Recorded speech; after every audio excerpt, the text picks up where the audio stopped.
LP, UP, CATET, Education and Child Psychology, Class 21 and 22 Model Questions. First one. ബാല്യകാല വികാരങ്ങളുടെ സവിശേഷതയല്ലാത്തത് ഏത്?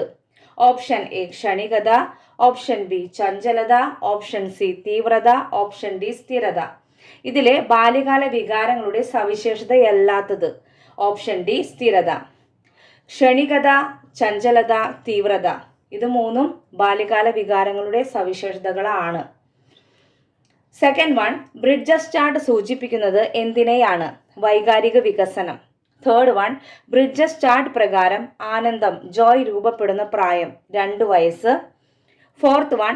ബ്രിഡ്ജസിന്റെ അഭിപ്രായത്തിൽ കുട്ടികളിൽ അസൂയ രൂപപ്പെടുന്ന പ്രായം 18 മാസം. Fifth one. ബ്രിഡ്ജസ് ചാർട്ടുമായി ബന്ധപ്പെട്ട് തന്നിരിക്കുന്നവയിൽ പോസിറ്റീവ് വികാരം ഏത്? ഓപ്ഷൻ എ ആനന്ദം ജോയ്, ഓപ്ഷൻ ബി ഭയം ഫിയർ, ഓപ്ഷൻ സി വെറുപ്പ് ഡിസ്ഗസ്റ്റ്, ഓപ്ഷൻ ഡി കോപം ആങ്കർ. ആൻസർ ഈസ് എ ആനന്ദം ജോയ്. Sixth one. ഉല്ലാസത്തെ സൂചിപ്പിക്കുന്ന വികാരം അറിയപ്പെടുന്നത് ധനാത്മകം, അതായത് പോസിറ്റീവ്. Seventh one. വൈകാരിക വികാസത്തിന്റെ ചാർട്ട് തയ്യാറാക്കിയ മനഃശാസ്ത്രജ്ഞ Katharine M Bridges. Eighth one. സന്ത്രാസം ഉല്ലാസവും അസ്വാസ്ഥ്യവുമായി വേർതിരിഞ്ഞു വരുന്നത് ഏത് കാലഘട്ടത്തിലാണ്?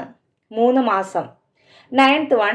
ജനിക്കുന്ന സമയത്ത് ഒരു കുട്ടിയിൽ ഉണ്ടാവുന്ന വികാരം സന്ത്രാസം, അതായത് എക്സൈറ്റ്മെന്റ്. 10th one. കുട്ടികളിലെ വൈകാരിക വികസനത്തെക്കുറിച്ച് ശാസ്ത്രീയമായി പഠിച്ച മനഃശാസ്ത്രജ്ഞ Katharine M Bridges. Thank U.